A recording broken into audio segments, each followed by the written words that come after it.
Hey everyone. It's funny. Have you ever just stopped and looked at something totally ordinary, like a grain of salt, and wondered what's really holding it together? I mean, on an atomic level? Well, today we're putting that tiny little crystal under a virtual microscope to figure out the invisible forces that shape, well, everything. So let's start with the most basic question there is. I mean, it seems solid, right? But what's the glue holding it all together? What kind of powerful, invisible force can take two totally different things, sodium and chlorine, and lock them into this perfect little crystal that we just casually sprinkle on our food? It's a bit of a mystery. Okay, so the secret isn't some kind of superglue. It's actually way more fundamental than that. It's all about electrical attraction. See, atoms are usually neutral, right? They've got a perfect balance of positive protons and negative electrons. But what if that balance gets thrown off? What if an atom ends up with an overall positive or negative charge? Well, that right there, that's the key to this whole thing. So to really get this attraction, we need to meet the main characters. They're called ions, and you can pretty much think of them as belonging to one of two teams. You've got your givers and you've got your takers. All right, so what exactly is an ion? Super simple. It's just an atom that's got an unbalanced electrical charge. And this happens when an atom either loses an electron or maybe snags one from another atom. It's that imbalance, that little bit of electrical charge, that gives it all its power. Now, there is one, let's call it a golden rule, that you absolutely have to remember. The protons, they're locked down deep in the atom's core, the nucleus. They never, ever move during chemical reactions. It is only the electrons, those light, zippy things on the outside, that get passed around or swiped. This one point is crucial for, well, everything else we're about to talk about. And that brings us right back to our two teams. First up, you have the cations. These are the givers. Think of metals like sodium. They're generous. They give away an electron, and because they've lost a negative charge, they become positive. Then you have the anions. These are the takers. They're usually nonmetals like chlorine, and they grab that extra electron, which gives them a negative charge. It really is a classic case of opposites. So, you've got your positive cations and your negative anions. And you know what they say about opposites, right? They attract. It's just like with magnets. And this super fundamental attraction, that's how they snap together to build all the stable compounds that make up, well, our world. It seems like the universe just loves balance, and ionic compounds are no different. The whole game is based on one simple rule. The total positive charge has to perfectly cancel out the total negative charge. In the end, the compound has to be totally neutral. No exceptions. Okay, let's bring this back to our salt shaker. A sodium atom gives up one electron. Bam! It's now a sodium ion with a positive charge of 1.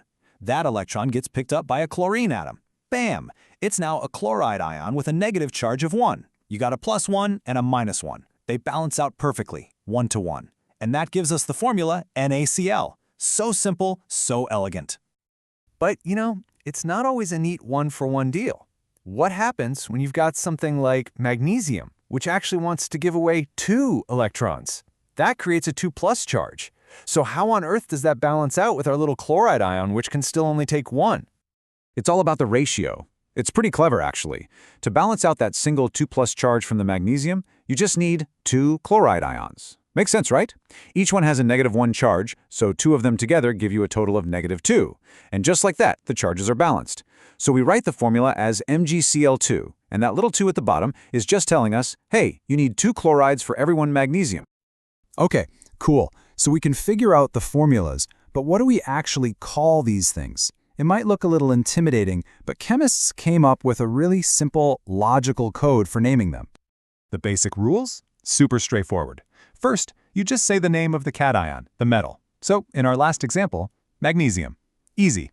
Then, for the anion, you take the beginning of its name, chlor, and you just swap the ending for "ide." Put them together, and you get magnesium chloride. And notice, we don't say magnesium dichloride. We don't need to, because the formula itself, MgCl2, already tells us the ratio. All right, time to throw a little wrinkle into the mix. Some metals, especially those guys in the middle of the periodic table, are, well, they're a little more flexible. Take iron, for example. It can lose 2 electrons and form a 2+ ion, or it could lose 3 and form a 3+ ion. So if I just say iron oxide, which one am I talking about? How do we know? The solution is actually really simple and kind of clever. Roman numerals. All you do is put the charge of the cation in parentheses right after the metal's name. So, the Fe2+ ion, we call that the iron 2 ion. The Fe3+ ion, that's the iron 3 ion. It's a super clear way to make sure everyone's on the same page. And this, of course, changes the name of the final compound. If our iron 2 ion, the 2+ one, combines with sulfide, you get FeS, which we call, you guessed it, iron 2 sulfide. But if it's the 3+ iron that's in the mix, the formula is Fe2S3, and the name is iron 3 sulfide. See? The name tells you the whole story. Okay, so why do we care about any of this? Is this just some abstract chemistry stuff? Not at all. These ionic compounds are literally everywhere. And I mean everywhere, including places you might not expect, like, say, in your lunch. Just take a look. We're talking way beyond just regular table salt. A ton of different ionic sodium compounds get added to processed foods. You've got sodium nitrite. That's a preservative that keeps meat looking pink. Sodium alginate. That's a thickener. Sodium benzoate, another preservative. They're all ionic compounds, and they're used because they do a very specific job and they dissolve really well. And here's the thing. Your body definitely needs sodium ions to work properly, but it doesn't need a lot. The average person only needs about 500 milligrams a day. But think about it. Because all these different compounds are added to so many foods, a lot of us end up eating way, way more than that. Sometimes up to 10 times as much. It's a pretty wild example of where lab chemistry meets real-world nutrition. So there you have it. That simple little crystal of salt is held together by this powerful, invisible dance between positive and negative ions. And this basic idea isn't just in your salt shaker. It's what makes batteries work. It's in the rocks under your feet. It's even happening inside your own body right now. So if this is the secret chemistry hiding on your dinner table, it kind of makes you wonder, right? What other invisible forces are shaping the world all around us? Something to think about. Thanks for joining me.